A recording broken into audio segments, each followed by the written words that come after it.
V'yidaber Shem Moshe Lemor. Tzav Saron Pezbonov Lemor. You should command Aaron and his son, saying, Zos Torah Sa'ulah. This is the law, the Torah of the Olah, Hiya Olah. It is the Olah. Al Mokto, Al Mizbeach, Kol Alayla, Raboker, Veish HaMizbeach Tukad Bo.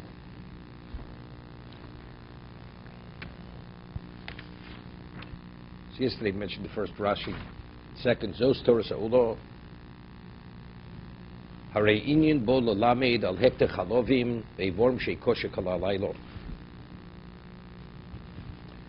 First, it comes to teach us that normally the Gemara tells us that shechita, that a korban can only be brought during the daytime. If a korban can only be brought during the daytime, so I would think that even the burning of its fats and limbs also could be done during the daytime. So the Torah says no. That in regard to this rikas, as the Gemara says, ein kapor ela bedam. Kapor is the blood. What happens if you sprinkle blood, then the animal becomes contaminated or goes lost? Is it a valid kapora? It's valid. It's valid kapora. If initially, before you sprinkle the blood, if the animal becomes contaminated or lost, it's not valid. Because the Torah says, damini vorm. Initially, at the time of the zrika, the animal has to be in a position to be sacrificed. But if something should happen after the zrika, before the haktorah becomes contaminated or lost, the zrika is valid. Okay? So now it's interesting. So the Gemara says, if so, what do you have to sacrifice? The animal. So it's a mitzvah. Mm-hmm. So the sacrificing of the animal, is that a halachin kaporo? It says mitzvah, you should sacrifice the animal. So Gemara says it causes the kapara to be more complete. So it's just not a mitzvah. It has relevance to the kapara. So if we're saying that if kapara is only valid because it says biyom zivcho, biyom v'lo b'laylo, and since the burning of the limbs and the fats are linked to kapara, what would I say? It's not qualified to be brought at nighttime. Therefore, the Torah got to explain no. Ika kapara, the essence of kapara is day. The what? But to make it more complete, that you do at nighttime. That's Torah Seivor and a Murim. Wait a second. Do shechita after. Let the Mishnah says, first the shechita, he had kabbalah dam, he didn't have a chance to be zeruk the dam. What's the halacha? It's over. It's not valid. Zrikas dam can only be done during the daytime. No, of course you could. We're saying even at night. That's the chidush. Even at night. But I'm coming to explain you why I need the chidush. Because since the burning has to do with kapara too, I'd say kapara is limited to the daytime. So it will be included biyom zivcho.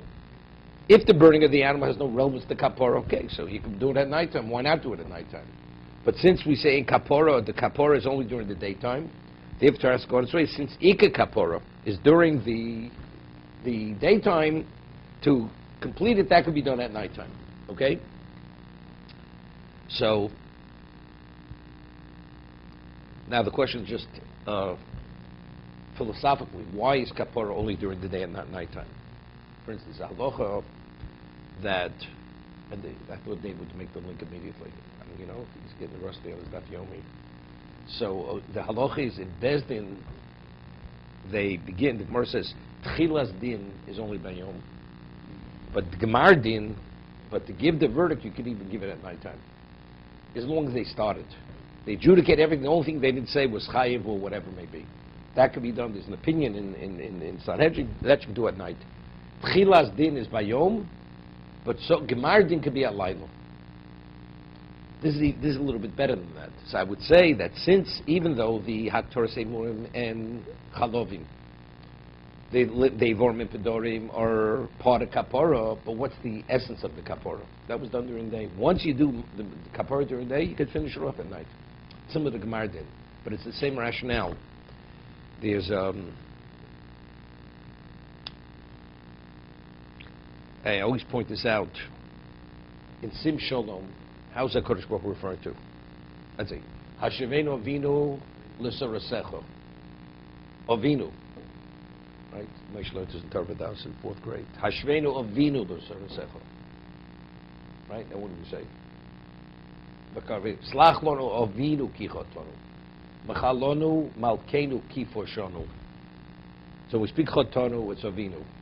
When we speak about, right, pesha, which is defiance, with liberate, then it's malkenu. Right, nobody's perfect. Okay. Slach lot avinu ki chotonu. The relationship of Av and Ben still are in place when it's done b'shogig. But deliberate, defiance, the relationship you're not behaving like a child to a parent. Now it's already malkenu. It's a king to a subject. If the subject pleads with the king to forgive him, that's malkenu. Sim shalom is borchenu avinu. Shalom rav is what? Adon. Odon ha-shalom. It's already master. It's no longer Av. So it's cited in Svarim that the nighttime is mandin. Day is rachmim, night is din. Okay? If that's the case, that the dayan has to be impartial. He has to be literally in the midpoint, fully objective. He could sit either way, chayiv or potter. What about if it's a time? It's a time of din. It means there's no place for rachmim. It's like already it's one-sided. When it's one-sided, Besdin can't. There's no impartiality during this period of time. This time you give the brunt. You don't consider anything else other than whatever it is. That's why Ein Din Balaylo. The whole concept of kapara, for instance, Yugim Lamidas Arachmim, we only say after Chatzos. Right? Before Chatzos, you don't say Yugim Lamidas Slichos is not said before Chatzos. Because night is Din, and we don't ask for Rachmim, even though after Chatzos, it's already considered, it has relevance to the daytime already, afterwards. But nighttime generally is a time of Din. As a result of that, I would say, Kapora, you don't go plead for Kapora at night, because that's Zman Adin. You wait till it passes, you come during the day, yes, for Rachmim. It's Korban Lashem, right? Korban Lashem means Rachmim. So the Chiddush is that since I'm bringing again this point, that since the main kapara was during the daytime, which is the Zrikas Adam, because even factually, if you don't bring the Evorim Pedorim, it's you mechuper, you'd have kapara. Therefore, you could complete it even at nighttime. That's the understanding over here.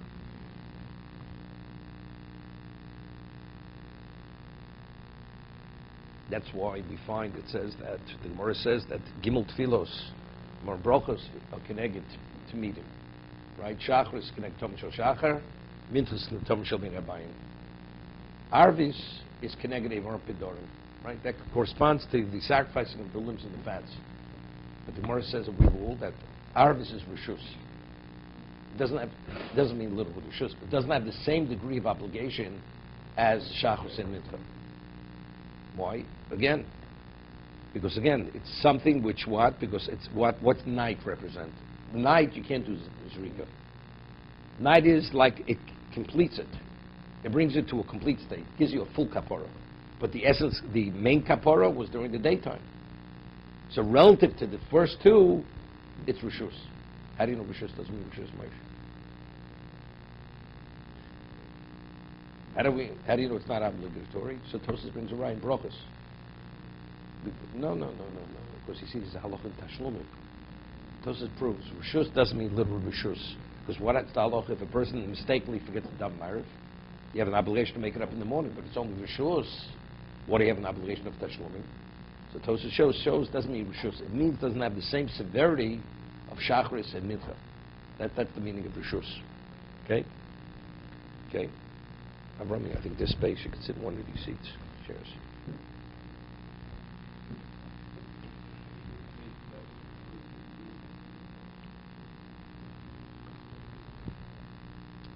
What again?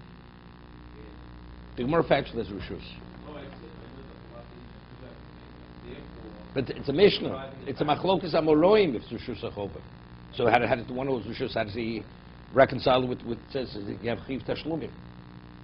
So evidently, you see, if you have, it's an obligation to have the same degree of obligation of Shachar and Nifa. That's what Tosas says. That's the meaning of Rishus. Because if with Rishus means it's optional, there should be no obligation to make it up. You have an obligation to make it up. He Ola. See, he is what in exclusion. That is the Ola. L'maydis rovea v'sanirva chiyotzi bo shlo yipsulim b'kodesh shenivsulu kodem shebo lazoro.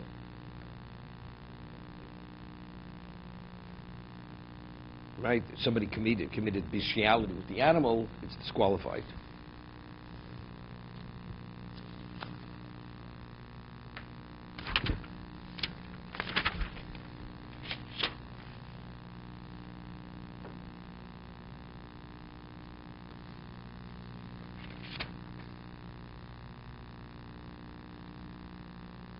Let's see the morale.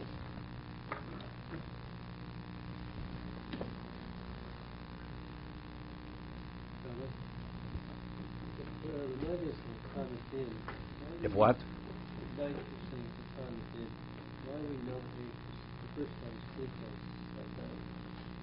It's after midnight. It's after midnight.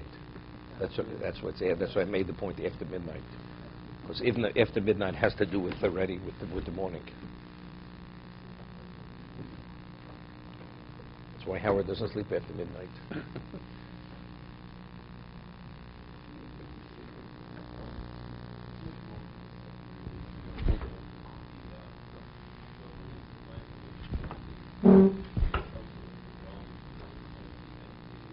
No, that's not night. That's during daytime. That's kites on his back. It wouldn't be respectful. I mean, let's say they have no limbs and fats at night. You just leave it vacant. Nothing. Right? Because you know how were you supposed to get a korban from? Okay?